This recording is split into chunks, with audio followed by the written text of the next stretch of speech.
Bismillahirrahmanirrahim. Assalamualaikum warahmatullahi wabarakatuh.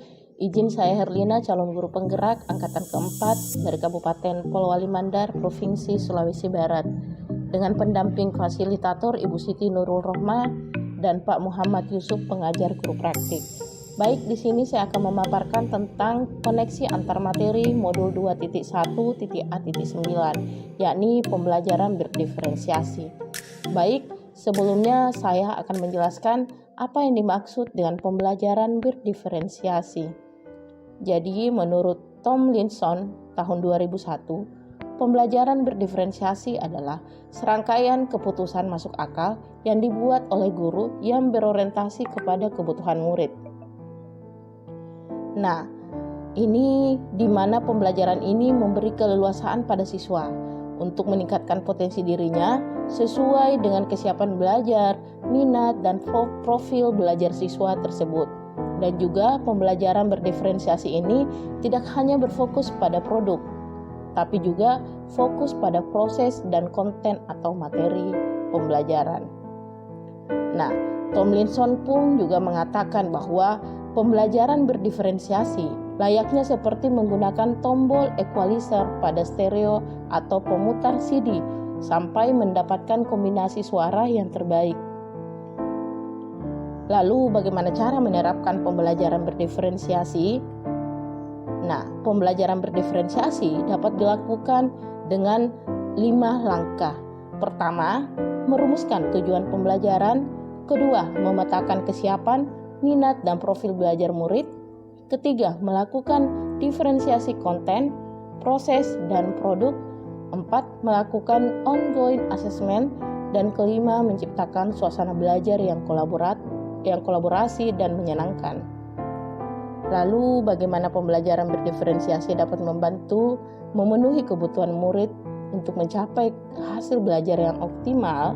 Ini ada 3. Pertama, pembelajaran berdiferensiasi berpihak pada murid. Kedua, strategi pembelajaran didasari oleh kebutuhan belajar murid yang meliputi kesiapan belajar, minat, dan profil murid. Dan yang ketiga, lingkungan belajar yang positif, kolaboratif, menyenangkan, dan saling menghargai. Nah, strategi pembelajaran berdiferensiasi ada 3, yaitu diferensiasi konten, diferensiasi proses, dan diferensiasi produk. Baik, kita akan paparkan satu persatu. Nah, diferensiasi konten ini berhubungan dengan apa yang diajarkan pada murid dengan pertimbangan pemetaan kebutuhan belajar murid, baik itu dalam aspek kesiapan belajar, aspek minat murid, dan aspek profil belajar murid, atau kombinasi dari ketiganya. Dalam hal ini, mendiferensiasi materi yang diberikan kepada murid berdasarkan kebutuhannya, atau memodifikasi bagaimana murid dapat mengakses materi tersebut sesuai yang diinginkan. Sementara diferensiasi proses, dalam kegiatan ini guru perlu memahami apakah murid akan belajar secara berkelompok atau mandiri. Guru menetapkan jumlah bantuan yang akan diberikan pada murid-murid. Siapa sajakah murid yang membutuhkan bantuan, dan siapa sajakah murid yang membutuhkan pertanyaan pemandu yang selanjutnya dapat belajar secara mandiri. Nah, semua hal tersebut harus dipertimbangkan dalam skenario pembelajaran yang akan dirancang.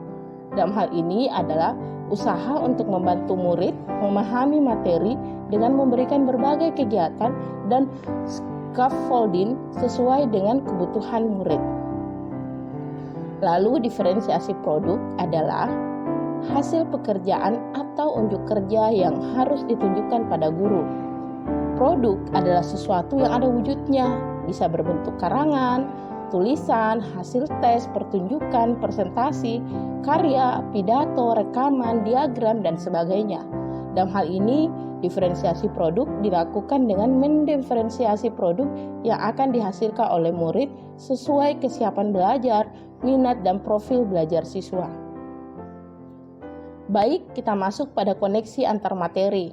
Nah, di sini koneksi antar materi tentu ada 4 sesuai yang kita sudah lewati atau sudah pelajari. Pertama, filosofi Ki Hajar Dewantara. Kedua, bagaimana nilai dan peran guru penggerak. Ketiga, budaya positif, dan keempat, visi guru penggerak. Jadi bagaimana koneksi ini mempunyai hubungan dengan pembelajaran berdiferensiasi. Nah, menurut Ki Hajar Dewantara, pendidikan adalah menuntun segala kodrat yang dimiliki oleh anak agar mereka dapat mencapai keselamatan dan kebahagiaan yang setinggi-tingginya.